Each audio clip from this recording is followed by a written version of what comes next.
El interino y adjunto está. Adjunto. Ya, usted es interino. Adjunto porque está junto. Pero bueno, ya está con nosotros Diego Ordóñez, Alberto, Verónica. Vamos a arrancar esta entrevista con nuestro querido amigo, hombre inteligente, asesor del presidente, Diego Ordóñez. Arranca, Alberto. Ramiro, arranca tú. Verónica sigue, Alberto, y cierro yo. No tiene mucho tiempo, así que seamos breves. Gracias, Diego, por atendernos. Diego, ¿cómo le va? Qué gusto de verlo. Quedamos cuando nos vimos que iba a venir por acá por Guayaquil para hacer la entrevista en vivo, pero usted amenaza y no cumple. Sé que viene los fines de semana, el domingo andabas por acá, Diego, ayer. No estuve ahí. Sé que está. Ya, ok. Diego, preguntas que se vienen de cajón. El tema de la seguridad está desbordada. Esto, si bien es cierto, es una medida conjunta, porque no es un problema del Ejecutivo, es un problema de Estado. Hay que resolverlo como problema de Estado. No es solo el habeas corpus como medida que ha estado siendo mal utilizada, exageradamente utilizada y mal aplicada, sino el tema en las cárceles, el tema de los asesinatos en las calles, el tema de la inseguridad ciudadana. Todo esto en su conjunto demanda decisiones y probablemente decisiones que lo que yo denomino y la técnica política denomina actos de gobierno que no necesariamente están contemplados dentro de una constitución, como no estuvo contemplado dentro de una constitución el tema del COVID como pandemia. Hubo que tomar medidas extraordinarias. ¿Se está pensando dentro del seno del gobierno tomar algún tipo de medidas que signifiquen actos de gobierno, medidas extraordinarias, porque para hechos extraordinarios, soluciones extraordinarias? Bueno, primero muchas gracias por la invitación y buenos días con todos y a todos. Buenos días, querido Diego. Es un tema extremadamente complejo, ¿no? Y habría que precisar exactamente cuáles son esas medidas extraordinarias, ¿no? Hay un escenario en el que arremetida de la violencia se da, ¿no? Primero, un ataque del gobierno al origen del problema, al origen de la violencia, que es el narcotráfico, el microtráfico. Las bandas delictivas que han tenido una reacción virulenta, ¿no? Acabamos de ver hace poquísimo, ¿no? Un acto de violencia frente a la cárcel, ¿no? Como recordando la forma en la que bandas delictivas, ¿no? Delincuenciales del crimen organizado han operado en otros países, con violencia, con bombas, con dinamitazos, ¿no? ¿Y esto para qué? Para amedrentar a las fuerzas del orden. Estas reacciones no se explican sino por el hecho de que el gobierno está pisando muy de cerca a todas estas bandas, ¿no? Ustedes saben que todo esto se hace dentro de cierto régimen de prudencia, ¿no? De confidencialidad. No se pueden hacer operativos policiales ni poner a la luz pública la evidencia de lo que se está haciendo en cuanto a la persecución de la delincuencia organizada, porque eso vulnera, ¿no? Vulnera un registro que es importante, ¿no? El de que pues, quien está siendo perseguido o un delincuente que está siendo perseguido, pues no conozca lo que hace la autoridad, no tenga información sobre cuáles son los movimientos de quienes tienen en sus manos la potestad para reprimir esos actos delincuenciales. Y diría yo que eso es evidencia de lo que está sucediendo. El gobierno tiene una acción fuerte a través de la policía, a través de las fuerzas del orden, ha intervenido en cárceles con militares, incluso en cierto momento se decía sobrepasando esas rigurosas restricciones impuestas por el garantismo constitucional de la Constitución. Entonces, digamos que esto que está sucediendo ahora no es pues porque no está pasando nada desde el lado del Estado, ¿no? Yo en este sentido cambiaría la lectura que escucho a muchos analistas en el sentido de que pues, la violencia está fuera de control. No, la violencia está recrudeciendo porque el Estado está pisando de cerca a quienes son los culpables de esa violencia. Está persiguiendo de cerca, pero dentro de esa persecución de cerca están muriendo civiles. Y si están muriendo civiles, Diego, la sociedad en algún momento puede reaccionar de manera inadecuada, armándose y haciendo la tarea que siente. porque la percepción siempre será tan importante como la realidad, y la percepción es de que estamos en una total indefensión. Si la sociedad civil en algún momento, Dios no quiera, siente esta indefensión y se arma y comienza a hacer lo que siente que la policía no hace, vamos a estar en un verdadero problema. Por tanto, lo que usted en su análisis dice es correcto. El gobierno está accionando y la delincuencia está reaccionando. Pero en esta suerte de acción y reacción hay una reacción desproporcionada en relación a la misma acción. Alguien decía en una entrevista de un contenido muy cínico, ¿no? De delincuente en una cárcel en Brasil, que la delincuencia no tiene límites legales ni éticos de ninguna naturaleza. Y ese es un problema y una realidad con la cual a la cual tenemos que enfrentar, pero que tenemos que asumir. Ahora bien, hay que separar los actos delincuenciales de manera que sepamos exactamente cómo enfrentarlos, ¿no? Lo uno es lo que tiene que ver con la delincuencia común, la delincuencia en las calles, ¿no? Los robos, ¿no? Estos actos de delincuencia contra las personas que están transitando por la vía pública, que le roban un celular, ¿no? Que atacan su vivienda, robos como los que vimos hace unos días en Quito, ¿no? De una camioneta que en forma violenta rompe las puertas metálicas de un local comercial y se roba un producto en un alto valor, ¿no? Ese es un tipo de delincuencia. Ese tipo de delincuencia tiene una forma de tratamiento. La otra es la delincuencia del crimen organizado, del crimen transnacional, de las bandas vinculadas al microtráfico. Y esas muertes son debidas a actos de retaliaciones, de sicariato, como se conoce comúnmente, ¿no? De actos de tomarse cuentas entre delincuentes, y ese es otro tipo de violencia.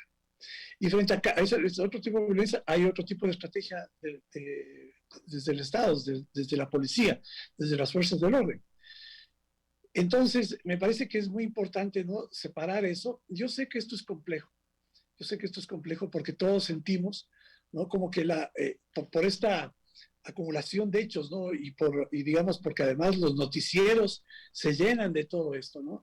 E incluso, pues, políticos digamos, con un nivel de integridad, un raquítico nivel de integridad intelectual, ¿no? O personas que hacen, digamos, otro tipo de actividad para difundir sus opiniones, ¿no? En donde, pues, describen a una ciudad, a un país anegado en sangre, y a un gobierno responsable de esos ríos de sangre que corren por las cunetas, casi, ¿no? Y esto me parece a mí que no es responsable, ¿no? Que abona a esta sensación de inseguridad que va más allá de la realidad misma. Es decir, hay un incremento de esta percepción por este uso politiquero irresponsable, ¿no?, de estos actos de delincuencia para atribuirle una ineficiencia y una incapacidad del gobierno para enfrentarlos. Y esto me parece a mí que no contribuye a la solución del problema. Resulta que las estadísticas son buenas para el plan de vacunación, pero no son buenas para cuando se habla del nivel de gente que se mata en las calles. Seamos uniformes en el uso de las estadísticas para evaluar lo malo y evaluar lo bueno. Los diagnósticos ya creo que están sobresaturados en el país. Así que continúa la entrevista, Verónica Landeta. Diego Ordóñez, buen día. Buenos días, ¿cómo le va? ¿Cómo está? Bueno, al parecer la reunión que tuvieron este fin de semana con el presidente a la cabeza, pues, y definitivamente, pues, los otros articuladores del sistema judicial, comienza a dar frutos. En este sentido, el Consejo de la Judicatura ha hecho pública ya la decisión de suspender al juez Pedro Moreira, quien le concedió el habeas corpus a Junior Rondal Paredes, alias Junior, uno de los presuntos líderes de la organización delictiva de Los Choneros, así como también al juez a Javier Moscoso Cedeño. Aquí estas son las dos peticiones que ya ha remitido el mismo Consejo de la Judicatura. ¿Qué más se piensa articular en base a esta reunión que tuvo a todos estos integrantes y a todas estas figuras? Primero, una respuesta a la pregunta que no pude responder hace un momento, ¿no? Las muertes, el número de muertes no se miden por encuestas. las muertes se miden por estadísticas y en realidad hay un incremento de las muertes violentas. De eso no hay duda. Pero eso no está en encuestas, ¿no? Entonces, además, tampoco las encuestas sirvieron para medir la eficiencia de la vacunación. Sirvieron para medir la eficiencia de la vacunación, las estadísticas, el número de vacunados, ¿no? Y la reducción de los casos de fallecimiento por COVID. Esto para reflexionar sobre lo que hace un momento se argumentaba. Respecto a la pregunta, ¿no? Se han hecho muchas cosas, ¿no? Empezando porque el gobierno dividió el Ministerio de Gobierno en el Ministerio de la Política y el Ministerio del Interior, precisamente para fortalecer la seguridad como un área específica de preocupación del Estado. Puso a un ministro con gran experiencia, el general Carrillo, con gran experiencia, con gran conocimiento, ¿no? En acciones y estrategias contra el crimen organizado. Él ya ha recibido amenazas a su vida, ¿no? Lo que hay que obviamente rechazar, y con lo cual también quiero subrayar, ¿no? El que sin duda pues se están haciendo acciones contra quienes provocan esas muertes violentas, y algo está sucediendo, digamos, para que haya esa contrarreacción, como se decía hace un momento. Entonces hay que seguir en esa línea, No hay un menú, ¿no?, inacabable de actos que se pueden hacer para combatir la delincuencia organizada. Lo que sí hay que pedir es, en todo caso, es que manejemos estos temas con la prudencia, el respeto que debe imperar para enfrentar un tema tan delicado y no pues generar ese ambiente pues casi como que bueno, nos están matando en las calles, ¿no? Esto es lo que se dice, ¿no? Dada a los resultados que ha comenzado a dar el tema de la reunión que hubo el sábado, esa era mi pregunta realmente, el día domingo. Gracias, Alberto. Es eso, los resultados. ¿Por qué? Porque ya pues vemos el remitido que le hizo Fausto Murillo y Saquicela al de la Corte Constitucional para que definitivamente comience a revisar ciertos actos ahí de jueces. Fausto Murillo también decía que él necesitaba que se le agilite el tema de actuar de oficio. Y bueno, ahí vimos algunos ingredientes que le pueden ir dando una respuesta a eso que en esta semana que pasó, pues todos los ciudadanos decían que había un Estado fallido, cuando vemos unos jueces que definitivamente, pues apegados a sus interpretaciones, aplicaron en el tema del habeas corpus. Mi pregunta era, ¿comienza a dar resultados esta reunión? Así es, ¿y cuál es el resto de cosas que se podrían estar dando en las próximas horas producto de esta articulación? Es fundamental para este propósito el que se corrijan estas prácticas judiciales, ¿no?, que no son nuevas. Se les viene usando en forma arbitraria y en favor de la delincuencia desde hace mucho tiempo. Si usted revisa, cuando se tomaban acciones disciplinarias al interior de las cárceles contra delincuentes de alta peligrosidad y se les aislaba, sus abogados inmediatamente interponían recursos de habeas corpus para que vuelvan a salir del área de aislamiento al área de menor peligrosidad. No es nuevo. Ahora se ha topado, ¿no? Asaltado, digamos, hecho evidente ante la opinión pública cuando, de la manera más irregular, arbitraria, inmoral, ¿no?, le concede un habeas corpus a un delincuente sentenciado por actos de corrupción para que salga ahora a pretender ser profesor de universidades. En ese momento es que la ciudadanía toma nota de esto y las autoridades judiciales reaccionan. El presidente de la Corte Nacional, el presidente del Consejo de la Judicatura. No entiendo por qué no se ha interpuesto el mismo recurso, ¿no?, que se ha interpuesto contra este juez Moreira y la otra jueza, contra el juez Moscoso que concedió el habeas corpus a Glass, que es exactamente el mismo concepto. Lo mismo. Y de esa manera se sienten precedentes, primero ejemplarizadores en cuanto a la conducta y actos de disciplina de los jueces, y segundo, a los niveles de alcances que debe tener una institución de protección a las víctimas, no en favor de la delincuencia, sea de cual sea la de cuello blanco o sea la del crimen organizado. Entonces, es muy importante que estas acciones se vayan concretando. Ahora, todo esto es algo que tiene, digamos, un efecto diferido, ¿no? en cuanto de la eficacia que se esperaría tengan, ¿no? Porque son cosas que requieren un proceso.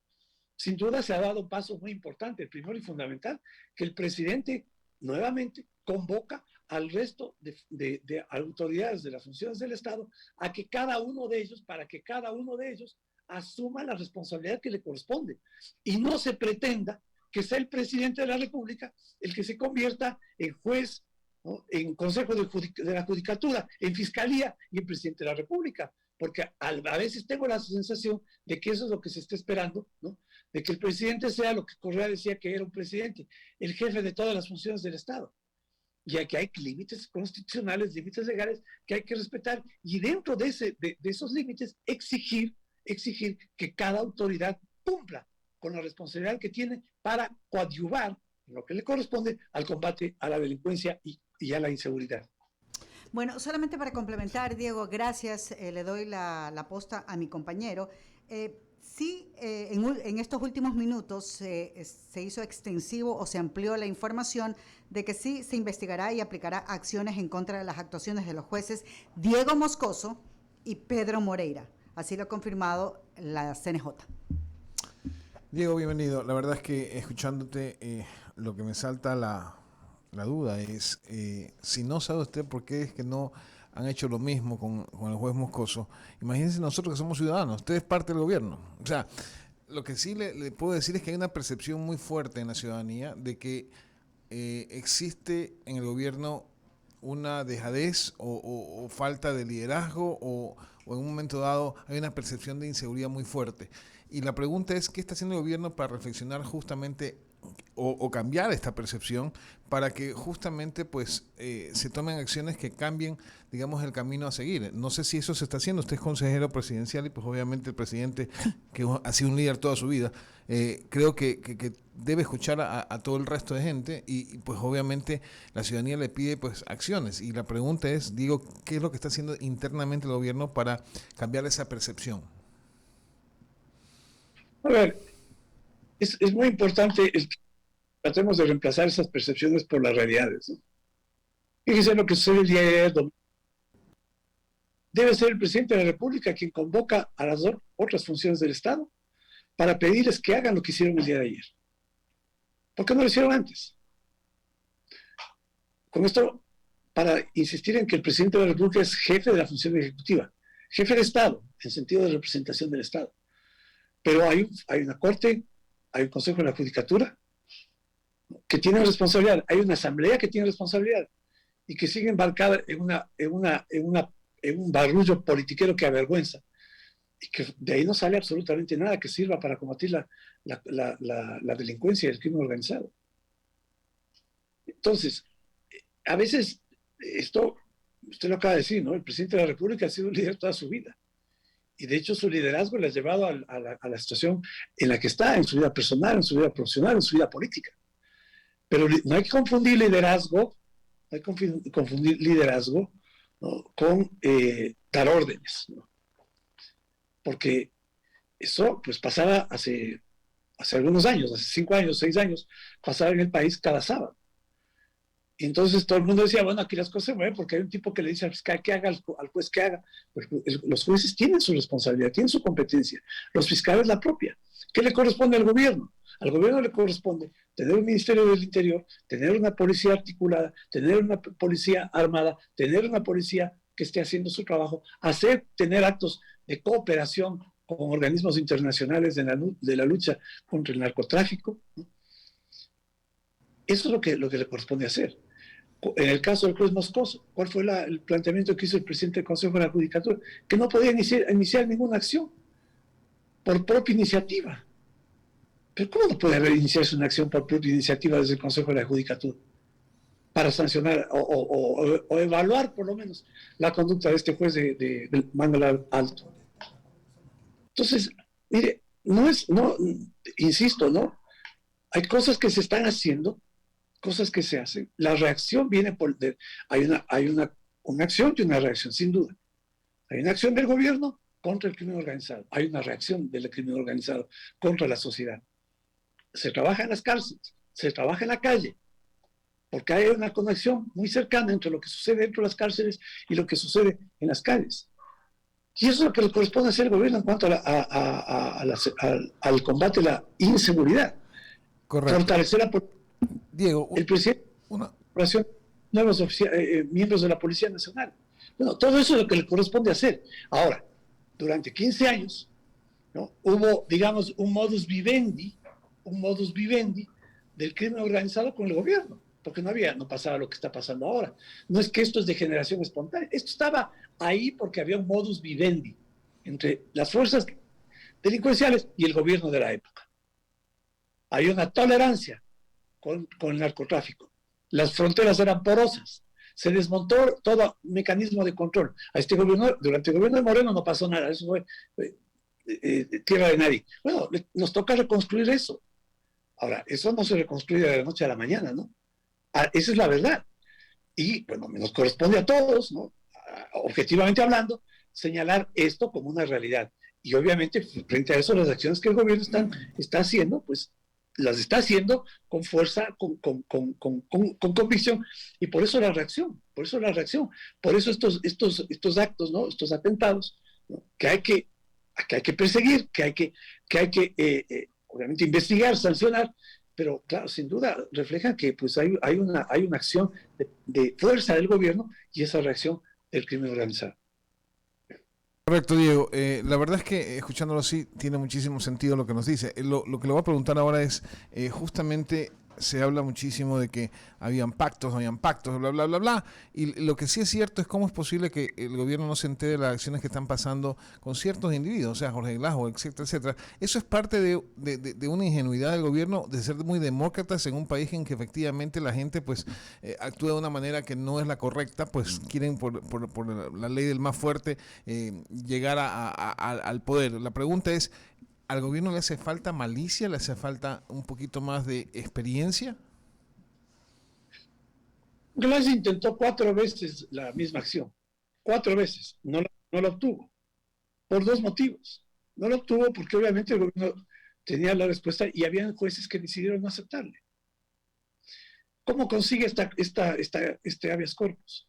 Bueno, ahí yo les digo con franqueza, no encuentro la forma en que el gobierno pueda estar informado, ¿no?, de que iban a ir a la 1 de la mañana a un juez, ¿no?, de su propio grupo político y hacer lo que hicieron de la manera tan rápida como la quisieron. Entonces, no, simplemente ahí no hay un acto de ingenuidad, simplemente es un acto que no se puede controlar, no se puede saber. Cierto que se cree que el gobierno sabe todo, pero no es así. Pasan cosas como esta, sobre las cuales no se puede estar, no hay, digamos, un mecanismo posible de estar pendiente de que eso pueda suceder, ¿no?, a menos que se hagan cosas que no son legales, ¿no es cierto? Por ejemplo, ahora, ¿no?, que dicen, yo también quisiera que eso suceda, pero escucho a colegas suyos, ¿no?, de algunos de acá de Quito, ¿no?, decir que el gobierno tiene que exhibir cómo está vigilando a Glass. Tiene que exhibir dónde está. Bueno, eso no es legal.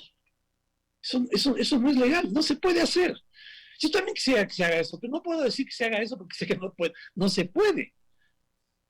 Eso, en el lenguaje común se puede esperar y decir muchas cosas, pero ya cuando se hace opinión, cuando se da un punto de vista, ¿no?, que guía o que orienta a otros ciudadanos, pues hay que asumir esta realidad y decir, bueno, ojalá que eso pueda ser posible, pero no se pueda.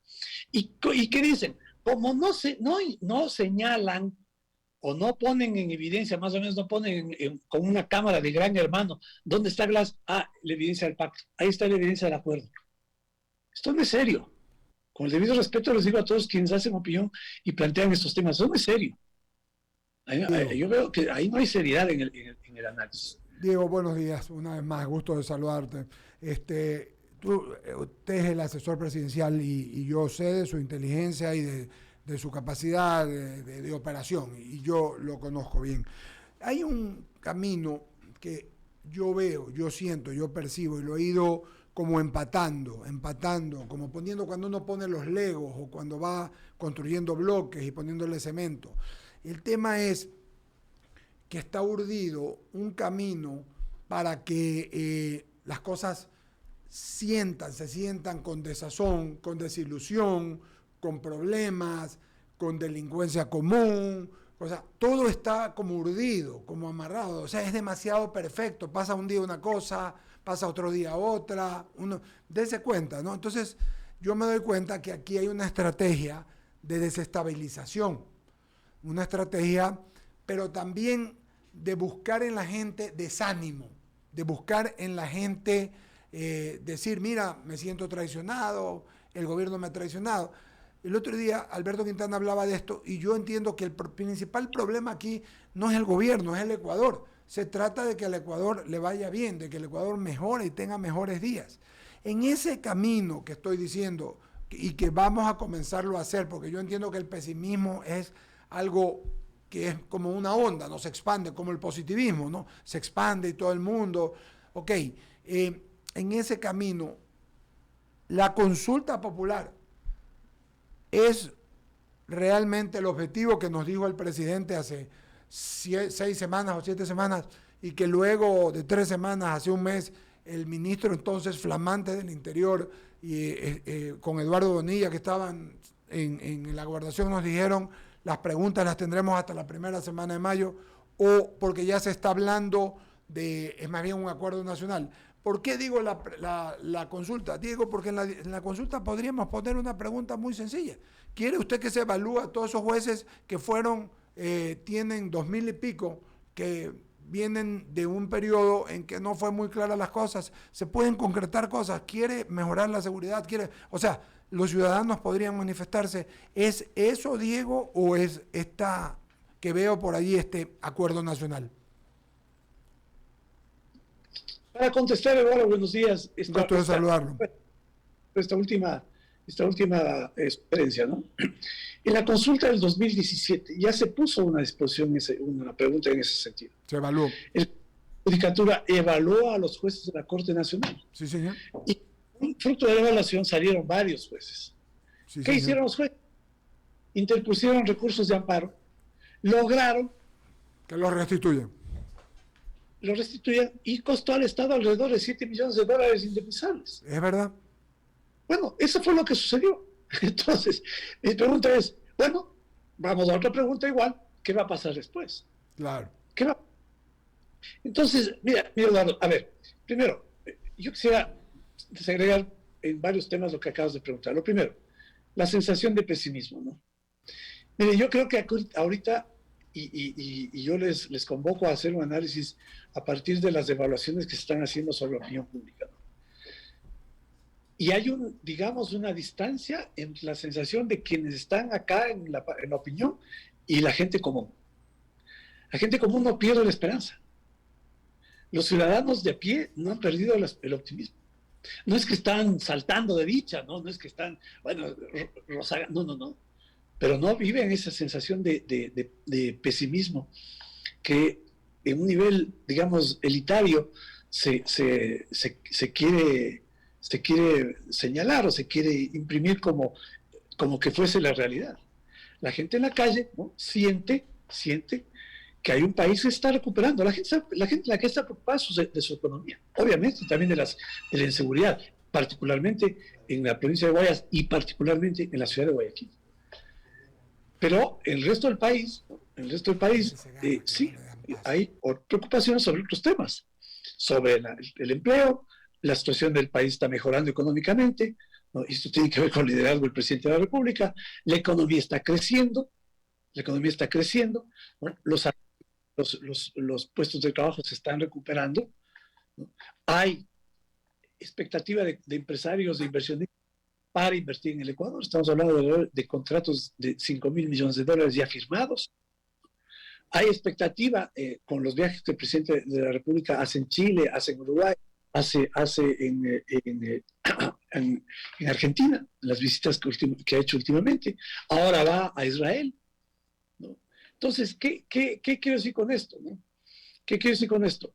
Que sí, que yo siento que existe pues un ánimo, digamos, en un cierto sector interesado, ¿no? Aquellos que quieren desestabilizar, y en otro, digamos, con alguna desconexión de lo que realmente está pasando en la base, ¿no? Entre los ciudadanos, para vender que en el Ecuador vive un ambiente de zozobra, de pesimismo generalizado. Y esto, de acuerdo con todas las evidencias. Ahí sí de encuestas, pues no se compadece con la realidad. Esto yo quisiera señalar como un primer elemento, uno segundo. Y con esto también, un tema que me parece que es muy, ir insistiendo, ¿no? El que en el Ecuador había un pacto político entre el gobierno y el correísmo. Y eso tiene que ver con esto que decía hace un momento, tú decías, Eduardo, sobre que el presidente ha traicionado a su electorado. Yo no digo, la gente percibe eso. Nos matamos diciéndole que no, pero hay como una percepción de eso. Ya, igual, la percepción está en cierto segmento. Y la percepción es, ¿qué ha traicionado el presidente de la República? ¿En qué ha traicionado a los ecuatorianos el presidente de la República? No hay un acto de corrupción en el gobierno del presidente Lazo. Efectivamente. Entonces, no es que no combate la corrupción, pero ¿qué corrupción? Vamos a combatir la del pasado, pues. ¿Y acaso el gobierno está ocultando la información? ¿Acaso el gobierno está bloqueando las investigaciones? ¿Acaso el gobierno le ha dicho a la fiscal que no actúe como tiene que actuar? Pues esto no es verdad. Esto no es verdad. Que el gobierno tiene correístas en sus filas. Bueno, es gente de los niveles medios, ¿no? Del gobierno, que seguramente entraron del gobierno de Correa. No hemos hecho un censo, francamente, ni hemos hecho una estadística de decir, usted es correísta o no es correísta. Es gente que está ahí. Y no se puede cambiar de la noche a la mañana, ¿no? De la noche a la mañana, un buen grupo de burócratas. Y claro, ¿cuál era la expectativa? Y en esto hay que plantear las cosas como son. Mucha gente que apoyó a la campaña, muchos incluso del movimiento político, creo, ¿no? Pensaron que entrar el presidente Lazo, iban toda la burocracia a salir y entrar una nueva burocracia ligada al movimiento político. Esto no ha sucedido. Entonces, claro, hay muchos de los decepcionados por esa expectativa que también dicen que el presidente ha traicionado, porque en vez de contratarles a ellos, pues mantiene a otras personas en la burocracia. O sea, es por ahí viene la aseveración. Claro, exacto. Entonces, eso no es verdad. Eso, mira, no hay un acto de traición. Hay un acto de traición al pensar que el presidente de la República hoy vamos a convertir el Palacio de Carondelet en agencia de empleos.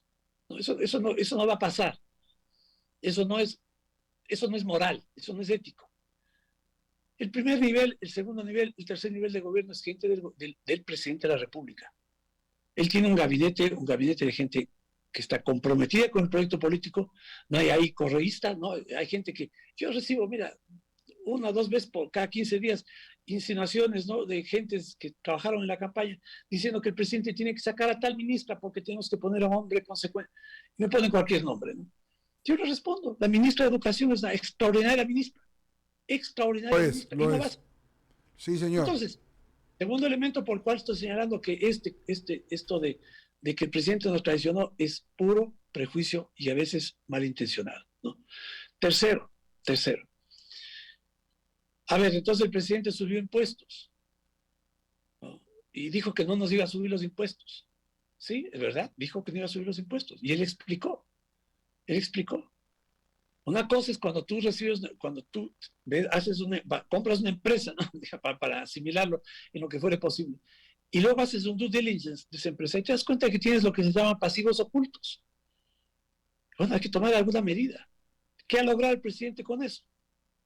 Balancear el presupuesto. Y cuando le balanceas el presupuesto, le das certeza a la economía. Y no hay mejor ambiente para la inversión que tener certeza del manejo de la política fiscal, entre otros de los factores. Pero es fundamental el de la estabilidad fiscal. Vamos a reducir el déficit fiscal de 7.000, estamos en 2.300, aspiramos a reducirlo aún más. Bueno, todas esas medidas que se han tomado no son pues medidas que significan una traición al pueblo ecuatoriano. Al contrario. Y la evidencia se muestra en las cifras de crecimiento de la economía, de crecimiento del empleo, ¿no? Y otros elementos que para muchos puede resultarle que no tienen relevancia, pero fíjate lo fundamental que es para una economía y dolarizada, que lleguemos a tener en este momento un récord histórico de la Reserva Internacional de Libre Disposición. Un histórico. Estamos bordeando los 9.000 millones, hemos tenido eso. ¿Eso qué da? Eso que da certeza del sistema dolarizado. Algo, Diego, y esto es real, el déficit fiscal, pero en cambio, y esto es una buena, quizás vale la pena comentarlo, pero en la calle también, y no es una percepción nuestra, la gente se queja mucho de que falta liquidez, de que nos falta, o sea, se arregló lo macro, el tema macroeconómico con el arreglo, lo que estás diciendo, con el déficit fiscal, con el arreglo con el Fondo Monetario, pero en cambio faltan cosas en la calle, falta ayudar, más de eso, Diego. Me dicen que va a ser después de la firma con el fondo, que se van a arreglar las cosas, que va a ser entre mayo y junio. ¿Es correcto? Tenemos una fuerte limitación de recursos. Mucha gente cree que ahorita nos empieza ya a entrar los dólares por carretillas, por el incremento del precio del petróleo. Apenas llevamos, me parece, 2 o 3 meses de un precio que está por encima del presupuestado. Pero hay una cantidad de cuentas que pagar, muchísimas cuentas que pagar, a proveedores,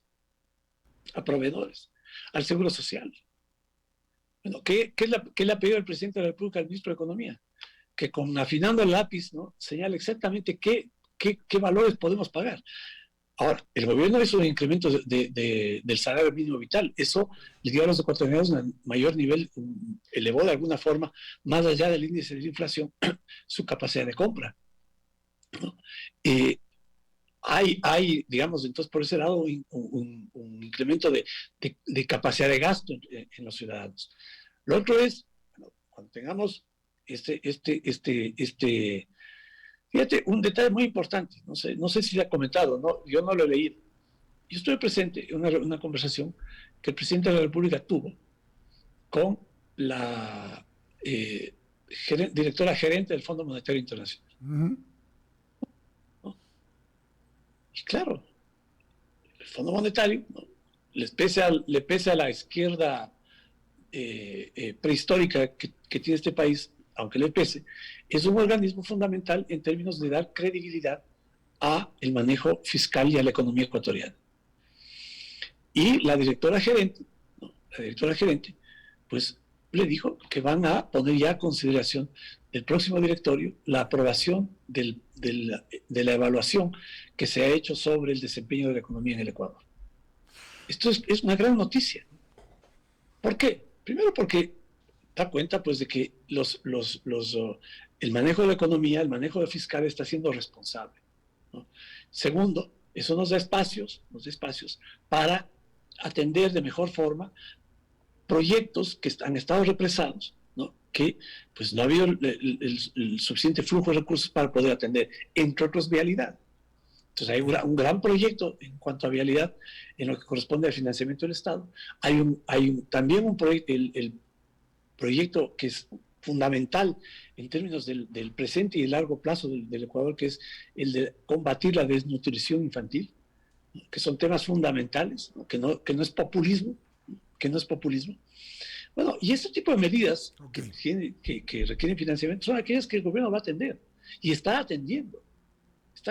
El presidente de la República, ustedes han visto, ustedes siguen la agenda del presidente, está 2 o 3 veces por semana en territorio. Sí. Está conversando y está entregando cosas que hay que hacer, visitando obras, comprometiendo recursos, preguntando al ministro de Transporte y Obra Pública, pues, el avance de los proyectos, pidiéndole al ministro de Economía que confirme, pues, que los proyectos están debidamente financiados. Es un trabajo muy importante. Está, entre otros temas, el del incremento de la producción petrolera, el aumentar las exportaciones por minería.